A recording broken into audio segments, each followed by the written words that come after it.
Hi everyone, my name is Meenakshi Sharma and I'm the founder and organizer of the Literati Book Club. Since we read books regularly, it just makes sense to also share it with you, our reviews, our recommendations, and what we think of the book. So this time around, I've read the book called Project Hail Mary by Andy Weir, an American novelist. And this is not his first book. In the past, he has written other books, particularly The Martian, which also got adapted to a film, just the way Project Hail Mary has. You may have heard that Project Hail Mary is running in cinemas across the world, doing rather well.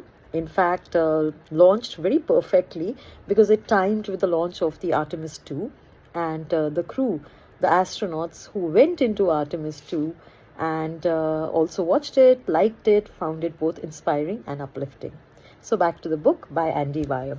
Now I picked up something in the science fiction genre after a very long time, and I've got to admit science has not been something which has been my forte, and so I wondered whether I would stumble, understand, but that's the whole purpose of being part of a book club, that you actually do things beyond your comfort zone. You are forced to research, to think, to adapt to something new. And I think I could do that with this book. So there are concepts, be it in physics or molecular biology or space, the world beyond, how aliens, if they exist at all, how they would communicate. And all of these explained in ways in which it's sometimes as simple as talking to school children, which is really what the profession of Dr. Ryland Race, the protagonist of Project Hail Mary, is.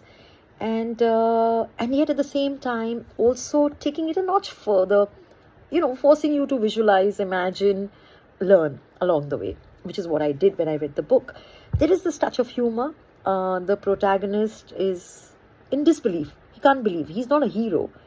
And here he is, part of one of the biggest missions, just because of a paper he wrote. And that's how the beautiful, launching of our hero into this world happens. What is heroism? How can you work towards a purpose much bigger than who you yourself are? So the book does bring up those questions, and all along the way there is this, like I said, touch of humor, touch of irony, this whole banter between the mission, the project head, and the astronaut. Then, of course, comes the whole concept of being in another solar system, another galaxy. Then there's the aliens. Now, there is disbelief, obviously, but there's also understanding. And that's what I loved about the book. I really could relate to it in terms of the human element. And I think you guys would too. Do pick up the book. You will love it, and then see the film.